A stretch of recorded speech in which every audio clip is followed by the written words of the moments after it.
if you're like me and you're older and you just stay at home on Saturday nights to see if Alabama's going to get a commitment, well, they did just that, and I just saw it on the On3 YouTube page. Hope you did too. It was Caleb Odom. It's a big deal.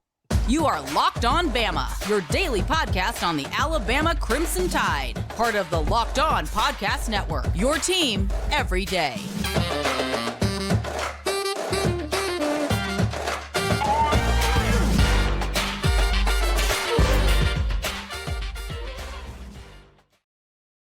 Hey again, everybody, and welcome back into Locked On Bama. Luke Robinson, that's me. Jimmy Stein, that's him. Thanks for making this your first listen. And Jimmy, we just got a commitment from Caleb Odom. Alabama fans love themselves a tight end. Well, we just got us one. Wow. I'm so excited I can barely speak. Now, Caleb is he's the number 2 tight end prospect nationally in the On3 industry ranking. I compare him to O.J. Howard, Amari Niblack, big-time kid. I'm just glad you threw Howard in there after you said OJ. That's all. But yeah, you look at him right there. He's 6'4", 220 pounds.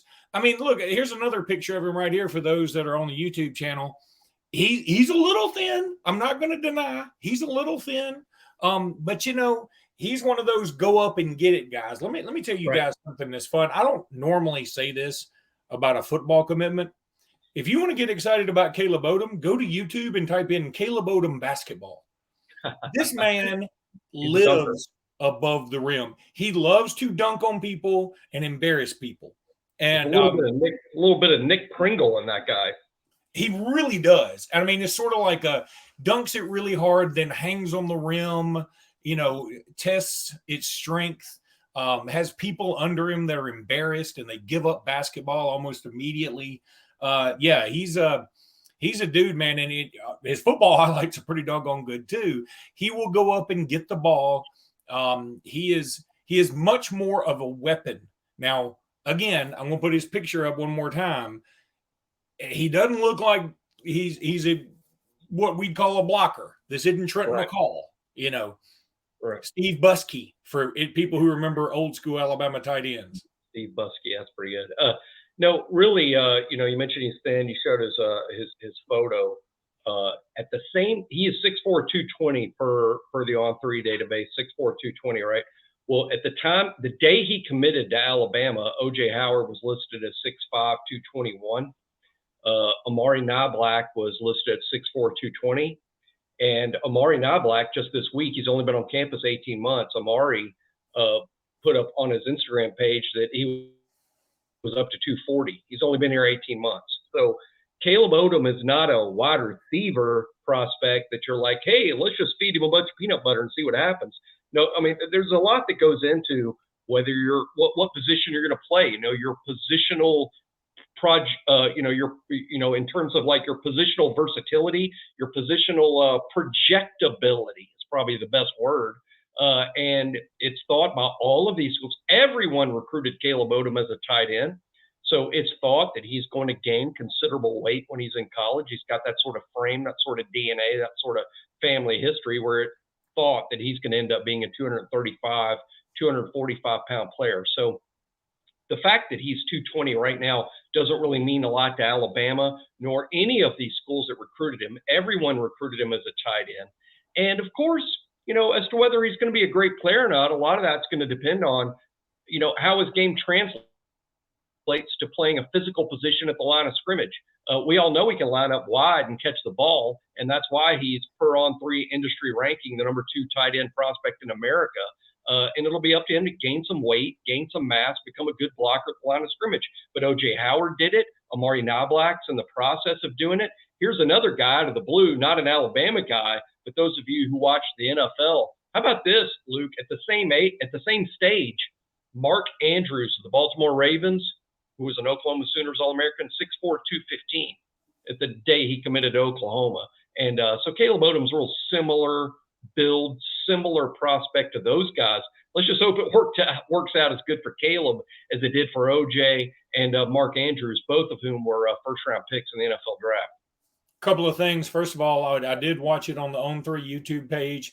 They did a marvelous job. I'm not just a shill for the company. Jimmy is a shill for the company. Right. I just echo what Jimmy said. No, I actually watched it, and they did a fantastic job. They actually even took a little shot at Auburn, which I forget the host name, but he said, of the Caleb Odom went on 5 official visits, and only one of the 5 not to make the top 5 was Auburn. So, I mean, hey, he's going to get some extra credit in my book for that. Secondly, I am not impressed with Amari Niblack gaining 20 pounds in 18 months. I've gained 20 pounds since March. That's no big deal, Amari. I do it all the time, buddy. And then here, Charles Power was interviewed, and he does a great job too. He used a term that it just made, I've heard it before, okay? But I don't know. It just made me think, is there a reason you're not calling him tight end? It's almost like he said this as a position. He called him a jumbo pass catcher. Now, that's what he is. If Charles was just being literal and saying, this guy's pretty tall and pretty big and he catches the ball, okay, that's very fair. But if he was saying it more like, he's a tight end, but he's not really a tight end and he's not really a wide receiver too. He's certainly not a slot, but we can put him in the slot and throw him. It just seems like he's one of those new hybrids that is kind of hard to put a label on. Yeah, I like the hybrid. Exactly. I think you nailed it. Look, this year, and this is how relevant this is to Alabama, right? Look, I think under Tommy Rees, Alabama's going to play a lot of 2 tight end sets. We've done it throughout the Nick Saban era. It's not brand new, but it's going to be an emphasis under Tommy Rees, multiple tight ends on the field at the same time.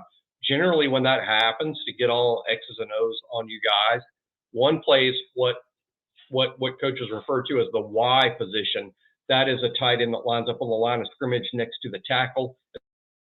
It's what we're all used to. It's all what we think of when we hear tight end. The guy that lines up on the line of scrimmage outside the tackle shoulder and basically almost acts partly as a third tackle, but he's also an eligible receiver.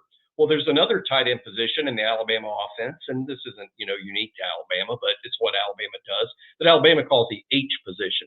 That's a second tight end that you move around. It can be a chess piece. That tight end could line up in the backfield, line up as a slot receiver, line up as a fullback.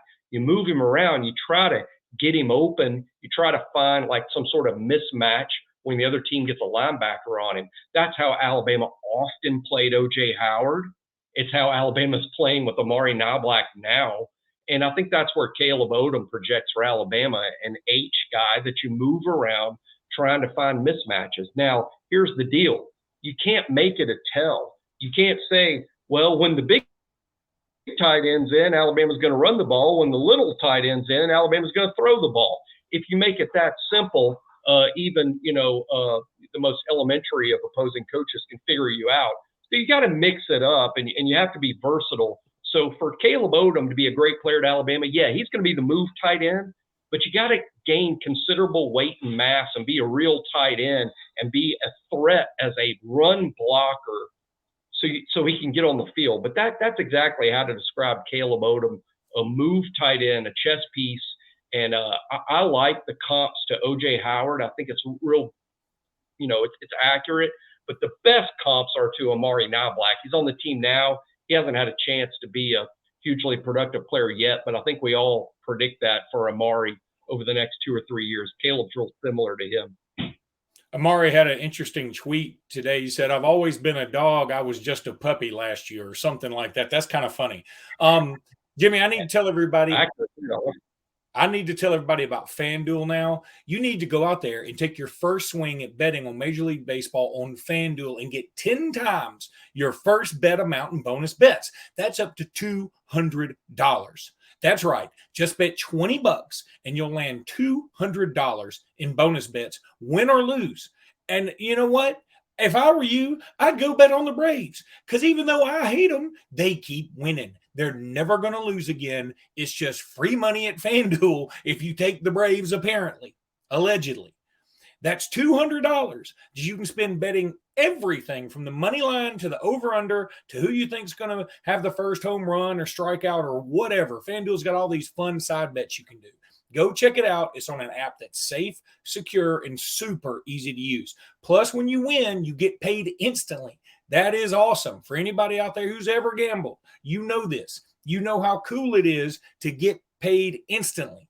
That's a big deal. There's no better place to bet on Major League Baseball than FanDuel, America's #1 sportsbook. So sign up today and visit FanDuel.com/lockedon to get up to $200 in bonus bets. That's FanDuel.com/lockedon. FanDuel is an official partner of Major League Baseball. All right, Jimmy, the rest of the week, we're going to be talking a lot about your countdown, I'm sure. But, we can't escape recruiting in July. And for me, I love it. I love it. I love it. I love it. Some buddies of mine and I are going to try and put something together where we just focus on recruiting in the state of Alabama, because we're the AHSA radio network. And there are a lot of guys in Alabama. Of course, the state always has a lot of great players. But there are a lot of guys that get overlooked because Alabama and maybe Auburn aren't necessarily going after them, but some other teams are. And I love to see those guys make it big. So we're going to talk more about that as the weeks go on. But got a lot of announcements coming up. William Sanders will be committing soon. DeMarcus Riddick will be committing, I think it's July 26th. I think so. Jamie French is next Saturday. Now, that's a 2025 guy, but still, it counts. Amari Jefferson is early August. That's a lot of guys. And then another guy has announced when he will announce, and that's Daniel Hill, who will be in sort of late August, it looks like. Of all those guys that I've just mentioned, I mean, let's not put William Sanders in there. We all think William Sanders will end up at Alabama. I mean, it'd be an upset at this point, right? Yeah, that's our prediction of BOL is that William Sanders will commit to Alabama. But that's a prediction. We'll see. He's got a lot of good SEC offers, and I think for the local kids get a lot of short shrift when it comes to recruiting because people assume so much. He's a kind of a Tuscaloosa area kid. He's got the Alabama offer. He's been a high priority for Alabama, so I think that sort of gets less publicity, right? But On3 ranks William Sanders now. On3 does as I think the number 111 prospect in the whole country. So it's a pretty big deal, regardless of where he's from. But yeah, that's one that I think a lot of Alabama fans are confident about. But we'll see, and we'll see very soon. That's coming up. So of the other guys I've mentioned, let's talk Amari Jefferson, Jamie French, DeMarcus Riddick, Daniel Hill. No, who do you feel most confident about? And secondly, who do you want the most out of that foursome? Well, that's a great question. In terms of confidence and want the most, I'll be greedy and go Jamie French. Now, Jamie French is 2025. He's not 2024. So everybody needs to understand that this is next year's kid. But he's ranked extremely high. As a matter of fact, he's ranked similarly to Ryan Williams, the wide receiver from Fairland that's already committed to Alabama as part of the 2025 class. You add Jamie French to Ryan Williams in the 25 group, that could be one of the great duos of the great twosome to commit to Alabama in one cycle ever. I mean, you're talking about two of the top 20 prospects maybe in the whole country, regardless of position. They're both wide receivers. Jamie French from the Jacksonville, Florida area. I think he's a Mandarin High School over there. So I'm going to pick French just based on the fact he's the most highly rated guy. But honestly, again, greedy. I like all of them. Daniel Hill from Meridian High School, Meridian, Mississippi. Alabama's got a long history of signing good players out of Meridian. Big back, big, strong, move the chains guy. Excited about him. William Sanders, the offensive lineman we already talked about. DeMarcus Riddick committed to Georgia now. Now, that's some real drama. At BOL, we feel like that's likely Alabama today, but there's some real drama there. Currently committed to Georgia, likely to flip. Maybe Alabama, maybe Auburn. That's one we're just going to have to hold our breath on with him. But boy, a lot of big announcements coming up. And July has turned into, like we talked about the other day, Luke, when me and you were growing up back in the dinosaur age, when we'd ride our T-Rex to school. January was the big recruiting month because it was 1 month before the February signing day. It's really turned into July because of the changes in the recruiting calendar. So that's why it seems like every time we have a show, now we're talking about the next guy to commit. Yeah, and I love it this way. I do personally, because it gives us a lot more time to focus on the season when the season is actually going on. I think the coaches probably like it too. Now, there's probably a lot about the recruiting calendar most coaches don't like, but I kind of dig this. I guess I should preface it. I dig it if you're having a good July. If you're not having a good July, it probably sucks, right? Well, they have no real lives or vacation time. That's true. Well, I mean, July, typically in the old days, July is when they had their time off. And I think that still is the case, by the way, that even though as these guys are committing, a lot of our coaches are on vacation, there's no other time to do it. I mean, you can't obviously once August through December, that's out, right? And February is signing day, so January is out. And March and April is spring practice, so that's out. May, you're on the road recruiting. And I think I just explained in 45 seconds why every assistant coach in the country that coaches college football is dying to get in the NFL. The only head coach I've ever heard of taking a vacation in the middle of a season is Brian Harsin. Now, I know he didn't literally take one. It just felt like he did. But, all right. It's a highly paid one. A highly paid one, yeah. Now he's getting paid his own paid vacation forever. So, pretty good gig. All right, Jimmy, let's take a break. When we come back, I want to talk about Tennessee's penalties. And we're back. So Tennessee was staring down the barrel of a gun, Jimmy. Again, another early Bama reference for those who are very young watching this. But all right, and at first when everything came out, I felt like this was good. I didn't hear the part about the scholarships. 28 scholarships. Yeah. Now, I don't know how those all break down. I mean, you can probably tell me a little more. And like 38 fewer visits or something. 28 scholarships seems like a lot. The $8 million, that penalty, that's what got my attention, though. Not because I think that's so much money for Tennessee, but because, yes, this is what I've been clamoring for forever. This is how, if you have a rule you don't want universities breaking, fine them.